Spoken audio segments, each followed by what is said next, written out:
एक बार फिर से ग्रो अप योर लाइफ में आप सबको श्वेता का प्यार भरा नमस्कार। चाहे हमारा काम घर का हो या बाहर का हो, किसी भी काम को करने के लिए हमें फिजिकल स्ट्रेंथ से अधिक मेंटल स्ट्रेंथ की जरूरत पड़ती है। कई बार हमारे सामने काम का पहाड़ सा दिखता है और उसे देख करके हमें इतनी घबराहट हो जाती है कि उसे हम शुरू ही नहीं कर पाते। आज की मेरी वीडियो क्लीनिंग की, खास करके ये दीपावली की क्लीनिंग से रिलेटेड है, जिसमें हम बिल्कुल छोटे छोटे से स्टेप्स एंड टिप्स को फॉलो करते हुए बिना अपने लाइफ को डिस्टर्ब किए हुए घर की क्लीनिंग करेंगे। कभी भी घर की सफाई करने से पहले मेरा जो बेसिक डेली का काम है उसे मैं पूरा करके ही घर की सफाई करती हूँ। कुकिंग हमारी बेसिक नीड है और इसके बिना घर का काम नहीं चल सकता है। यदि बच्चे और हस्बैंड या हम खुद भूखे रहेंगे, उसके बाद कोई भी काम करने का कोई मतलब नहीं होता है। जिस भी दिन मुझे क्लीनिंग करनी होती है, सुबह में थोड़ी जल्दी उठ जाती हूँ और पूरे दिन का प्रॉपर खाना बना करके रख देती हूँ। मैं कभी भी सैटरडे या संडे या छुट्टी वाले दिन को सफाई नहीं करती हूँ, क्योंकि उस दिन पूरी फैमिली मेंबर्स घर पे होते हैं।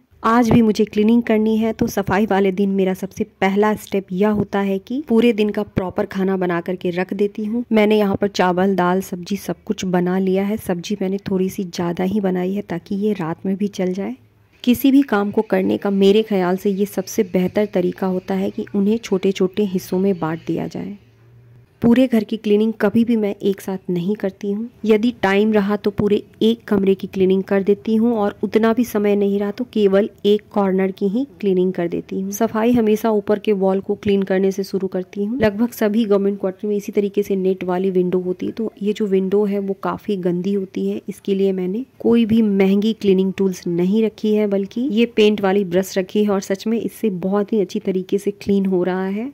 पूरी नेट को भी मैंने इसी ब्रश से क्लीन कर दी है और बाद में गीले कपड़े से इसे अच्छी तरीके से पोंछ दूंगी। ये मेरा लकड़ी का सोफ़ा है और इसके नीचे भी क्लीनिंग करने के लिए मैं यही पेंट वाली ब्रश को ही यूज़ करती हूँ। जब कभी भी मुझे सोफ़े की बहुत अच्छी से क्लीनिंग करनी होती है तो पानी में हल्का वॉशिंग पाउडर डाल करके कपड़े को अच्छी तरीके से निचोड़ने के बाद पूरे इसके कॉर्नर्स की क्लीनिंग कर देती हूँ। बिल्कुल साफ सी बात है कि हर रोज़ तो पॉसिबल नहीं हो पाता है, लेकिन जिस दिन भी पॉसिबल हो 1 से 2 घंटे हम एक्स्ट्रा निकाल करके वो जो घंटे हैं उसे सफाई में दे दें।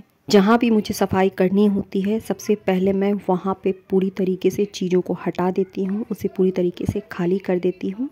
उसके बाद उस जगह की प्रॉपर डीप क्लीनिंग कर लेती हूँ। एक दिन पहले ही मैंने कुशन कवर, सोफ़ा कवर सभी को निकाल करके अच्छी तरीके से साफ़ कर लिया था। जितने भी डेकोरेशन के आइटम थे उसे मैंने एक जगह पे बैठ करके प्रॉपर तरीके से अच्छी तरीके से पोंछ लिया है। चाहे वो दीपावली की सफाई हो या रेगुलर की सफाई हो, जब हम उसे छोटे छोटे हिस्सों में बांट लेते हैं तब हमारी सफाई भी प्रॉपर तरीके से हो जाती है और हमारी जो डेली बेसिस लाइफ है वो भी डिस्टर्ब नहीं होती है। यदि आपके पास प्रॉपर टाइम है तो एक समय पूरे एक कमरे को चुन ले और उसे अच्छी तरीके से क्लीन कर ले, और उतना भी टाइम नहीं है तब घर के किसी भी एक कोने को चुन करके उसकी सफाई शुरू कर दें। ये मेरा सेंटर टेबल है और इसके नीचे वाले पार्ट में भी मैं ऐसी चीज़ों को रखती हूँ जो डेली यूज़ की है, तो इसकी भी सफाई बेहद ज़रूरी है। इसे भी मैंने बिल्कुल अच्छी तरीके से क्लीन कर लिया है। सफाई करते समय हमारे घर का कोई भी कॉर्नर इग्नोर नहीं होना चाहिए। कुछ तो ऐसी जगह होती है जो विजुअल होती है, जिन्हें हम आसानी से क्लीन कर लेते हैं, लेकिन हमारे घर में कुछ ऐसी जगह भी होती है जो प्रॉपर विजुअल नहीं होती है, लेकिन वहाँ हमारी बहुत सी काम की चीज़ें होती हैं। उन कॉर्नर्स की भी बहुत अच्छी तरीके से क्लीनिंग होनी बेहद ज़रूरी है। सबसे पहले मैंने क्लीनिंग ऊपर की सफाई से ही की थी। उसके बाद जैसे जैसे टाइम मिल रहा है उस तरीके से घर की सफाई करती चली जा रही हूँ। मैंने फ्लावर्स वगैरह 2-3 दिन पहले ही क्लीन कर लिए थे, जिसकी वीडियो मैंने आप लोगों के साथ शेयर की थी। घर के सभी कॉर्नर्स वगैरह को भी मैंने बहुत ही अच्छी तरीके से क्लीन कर लिया है।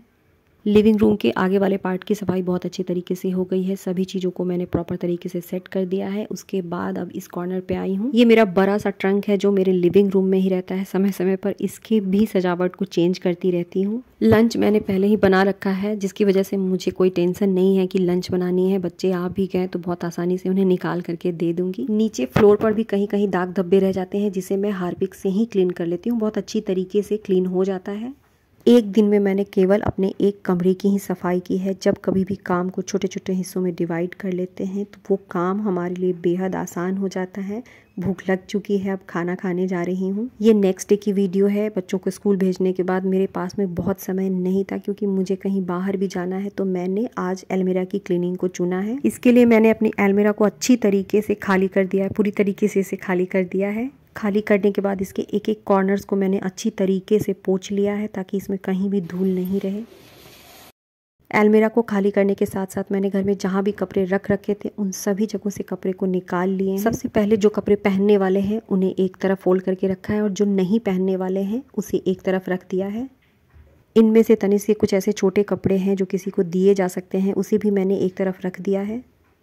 और कुछ ऐसे कपड़े हैं जिसका मैं रीयूज़ करके कुछ DIY बनाऊंगी, उसे भी मैंने अलग रख दिया है। घर की क्लीनिंग करते समय जो ऐसे कपड़े हैं जो केवल स्पेस ले रहे हैं उनका भी डिस्कार्ड करना बहुत ज़रूरी है। चाहे तो उनका कुछ DIY बना ले या किसी को डोनेट कर दे। सभी कपड़े की मैंने एक कैटेगरी बना ली। जो कपड़े बिल्कुल न्यू हैं उन्हें अलग रख दिया है, कुछ पार्टीज़ में पहनने वाले हैं उसे अलग रख दिया है, और जो घर में पहनने वाले कपड़े हैं उसे भी अलग कर दिया है, ताकि डेली यूज़ के कपड़े जब हम निकालें तो हमारे बाकी कपड़े ख़राब ना हो। यहाँ पे तनिष्क के कुछ ऐसे कपड़े हैं जो थोड़े बड़े हैं, उसे मैंने नीचे वाले पार्ट में भीतर की तरफ रख दिया है। अपनी साड़ियों की, मिष्टी के कपड़े की, हस्बैंड के कपड़े की, सभी की मैंने कैटेगरीज उसी तरीके से डिसाइड कर ली हैं। ये मेरी कुछ ऐसी साड़ियाँ हैं जिन्हें मैं कभी कभी ही पहनती हूँ, तो इन्हें अपने ही बनाए हुए ऑर्गेनाइज़र में रख करके भीतर की तरफ डाल दूँगी, क्योंकि इसे मैं डेली यूज़ में नहीं लाती हूँ। अपने किचन, घर और बाकी सभी रूम को इसी तरीके से मैंने हिस्सों में बांट करके ऑर्गेनाइज़ कर लिया है। अब इसी के साथ हमारी मुलाकात होगी मेरी अगली वीडियो में। तब तक के लिए बाय बाय।